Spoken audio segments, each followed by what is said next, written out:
Yes, lads, welcome to episode 12 of the Sorare Under-23 Road to Glory. If you're new to my channel and you haven't yet subscribed, please consider doing so. And if you do enjoy the series, please do give it a like. In today's video, we're going to be doing the usual. We're going to be looking back at last weekend, seeing how our two lineups got on Under-23 Limited and the Cap 240 Limited. And then we're going to be looking at a new Under-23 player that we've brought into the gallery. I think I paid 70 odd pence for him. And then we'll finish off the episode with some lineup building for this upcoming weekend. We've got game week 421. But before we get into things, I made a quick little 45-second announcement on my YouTube channel yesterday. And I just want to let you guys know a little bit more about it in case you missed the video. Lads, I've decided after months of doubting myself on whether or not I could offer enough value to you guys to open up a members section to my YouTube channel for you to be a part of. It's £1 a week to join or £4 a month. And for that, I will help build your Sorare lineups on Sorare data every Monday and Thursday in a members live stream. At the end of every month, I'll do a Sorare gallery review to see if you're getting the most out of your cards and where you can improve. And every week there'll be a members only scouting stream looking for emerging talents, new opportunities in the Sorare market, and unearthing some hidden gems. If you did decide to become a member, I just want to let you know you would be contributing massively to helping me keep this channel going and doing what I love. And in return, I would hope to be offering you enough value to help you along on your Sorare journey. I appreciate you watching the announcement video. Let's get into looking back at what happened last weekend for the Under-23 Limited lineup, lads. And it's disappointment again.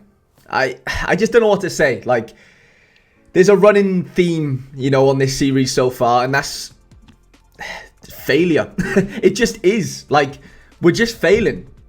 We're coming up short every weekend. There's always one, if not two players letting us down. This week, it was Campos and Kleinhansel, our captain, who was so crucial for us in that first game in the gallery where he got 100 for us. 29.2, lads. They lost 4-0, so it's like, what can I expect, you know? He lost 16 points on goals conceded alone, and then he got a yellow card and a couple of fouls. If it wasn't for that, like, he was net up on duels. He won 2+ duels, created a big chance, but of course, you know, it doesn't matter. If your team's rubbish, you know, and you're a defender, you're just going to be punished for that. So he killed us. Campos' team lost 2-0, which wasn't great. He had no AA game. Balky kind of did what we thought he could do, 25 AA, which was great. Eccles kind of surprised me. He got his 30 AA in there. In a 2-0 loss, that is, as well. So that would have been, you know, a little bit more if they didn't lose. But they did, of course. And then Kahab Driuech. He's back, lads. 16.9 AA. Goal away to Volendam. I don't know what is going on with Excelsior. They've had such a good run of fixtures, but they're just not winning games. Of course, they're still scoring a couple of goals, but they're just, I don't know, they're just losing to worse teams than them, which is not great. But Driuech obviously was the main man this weekend for us. 85 points with his bonus. Lads, we were 71 points away from a tier 5. Like, we were miles off it at the end of the day. Our captain, you know, if you're not nailing your captain, you're going to struggle, basically. That's kind of just a rule of thumb on Sorare. You know, your goalkeeper scoring 30 doesn't help either. In Cap 240 Limited, we were actually super close to winning this threshold. Didn't expect this team to do that well. Jasper Darlin started a game, finally. He's back.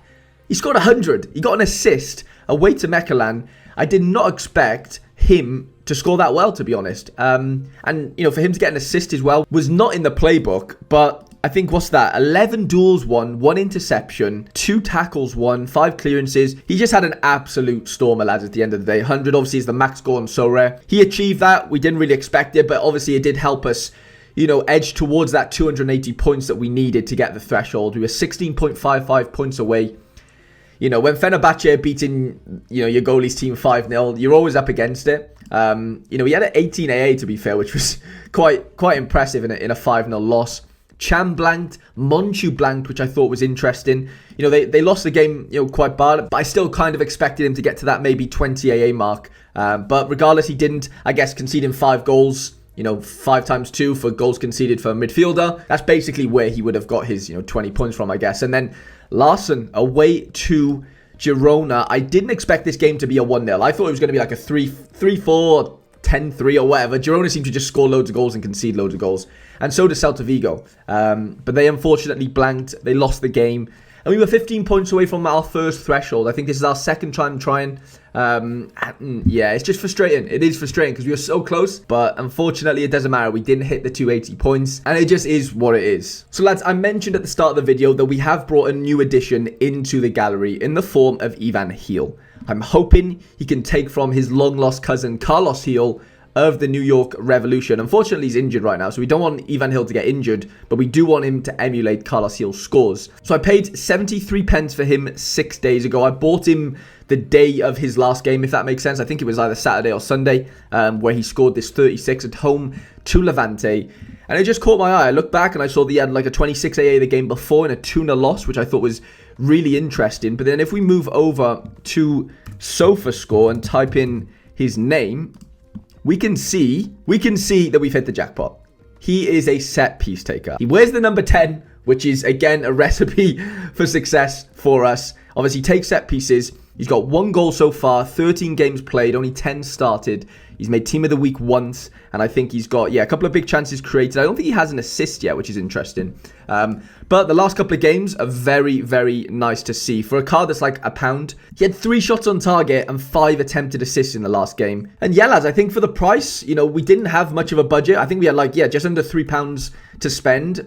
He comes in at 73 pence. I just couldn't really say no, lads. I couldn't really leave him there, to be honest. Andorra have a decent run of fixtures. They're not the best team in the league by any means. Andorra, obviously owned by PK. And yeah, a couple of home games in the next 5. They play Villarreal too, who are really, really bad. They got Ferrol on the weekend, which doesn't seem like the best of matchups. But, for his price, I think he can really help us out. It's always a good sign when a player's L5 is higher than their L15. It means they're on a decent run of form. And I think at the price we got him at, I don't know what he's selling for right now. What's he selling for? He basically doubled in price already, so maybe we've got a bit of a gem on our hands in that sense, and people are kind of realizing there is value in the second Bundesligas, the second Spanish divisions, etc. You don't have to keep searching in Champion Europe and all that sort of stuff. So yeah, I think he's going to be a decent addition for us. Is he going to start every week in our under 23 limited lineup? Maybe not, but I think he's a good option to take forward. And yeah, I'm just excited to have another midfielder in the gallery. I think that we've got 17 cards in the gallery now. Don't really have much of a budget left, but that's fine. We're at a stage now where I think we've accumulated enough cards, and it's just about going out and winning the threshold every weekend, or trying to, and obviously winning you guys a card. And if you don't know how this series works, at the end of the season, I'm going to be giving away every single reward that this gallery wins. So we'll do a stream at the end of the season around May time, and I'll be giving away every card. Hopefully I've got loads and loads of cards to give away. At the moment, we don't have any, and we know that. We understand what position we're in. The manager is under threat to lose his job, but we have to stick with him, lads, through the good times and the bad. So, lineup building for this weekend. Under 23 limited is always our priority. Campolat is away from home, but we've got Campos, who is normally our goalkeeper. Campolat has been used as our Cap 240 goalkeeper. I'd like to think the Campos at home to 21st in the league is kind of a lock for a clean sheet. So I think he kind of picks himself. In defense, do I want to get baited into the Klein Hansel sort of bait? Because obviously last game was disastrous. The games before that were incredible. He has blanked in the odd game, but outside of those, he's scoring like 80 plus a lot of the time. I know we can disregard the 0, but I think at home, I've got to trust him, right? I know Darlin's at home as well, but they play Anderlecht, who's a decent team. I do fancy him to score a couple. Balki's also at home, but they play Besiktas. And then Mateus Rio, I don't know what happened to him on the weekend. He completely DMP'd.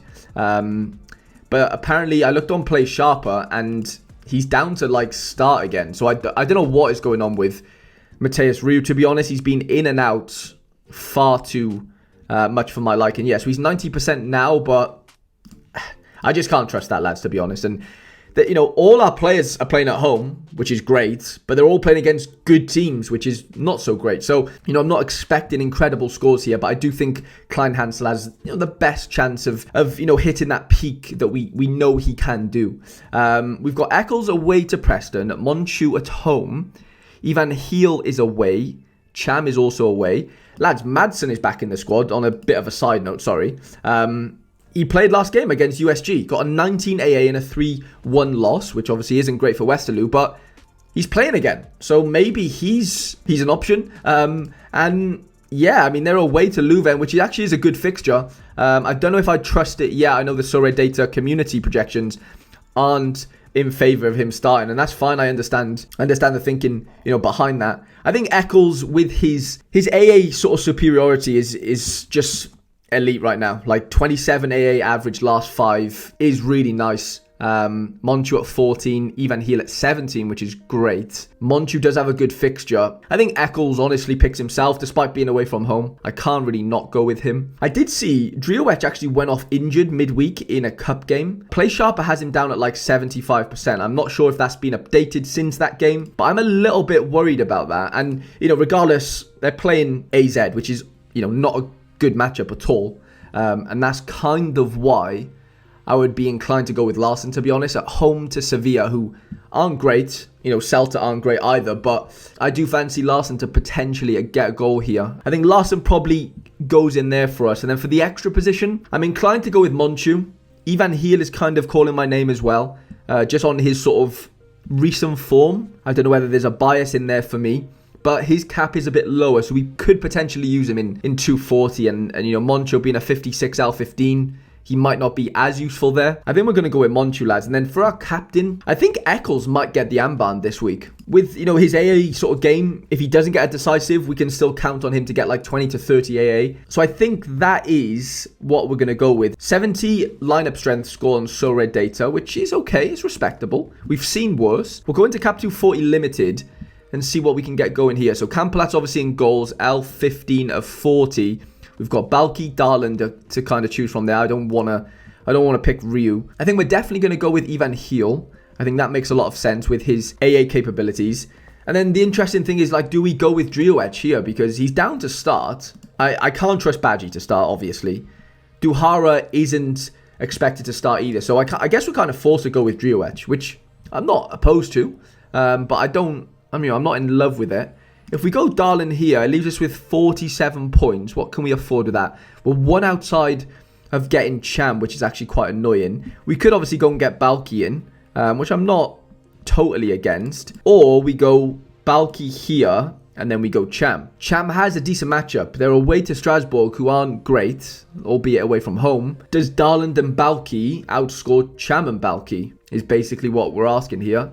Well, but I guess the question is, does Darland outscore Cham? Like, if Cham doesn't get a decisive, then we're struggling. I think I'm going to go with Darland over Cham just because of the AA superiority factor. Like, in Cap 240, I don't want all these players to score 100 at the end of the day. Like, I just want to score 280 points. And I think the route to doing that is by having players who have better AA than being more decisive capable. Obviously, you want both. Ultimately, I would choose an AA, like a stronger AA game over, a decent player that has a chance of a DA. You watch now. Cham will obviously get a decisive, and then, we'll be obviously angry at ourselves and, regretting things. But I think we're going to go with this, and I'm honestly tempted to go with Darland as captain. We're going to go under 23 limited, 7,320 users playing so far. That will rise as well because we're still a couple hours away from the deadline. We're going to go Monchu, Larson, and Eccles, and I think we're going to captain Big Josh Eccles. He's got the armband for this weekend, lads. And I'm trusting in his AA game. If he can add a DA, then obviously we would take that all day long. Campelat in goals. We've got Darland. We've got Ivan Heel on his debut. Kuhaib Driowecz. And where's he? 2. Biomin Balki will captain Darland. And that is the end of episode 12 of the Under-23 Sorare Road to Glory. I wish you all the best for this upcoming weekend, lads. I'm praying we can win the threshold. I'm praying I can win you guys a card reward. Leave a like if you did enjoy the video. Subscribe if you are new to the channel. And I shall see you guys in the next episode.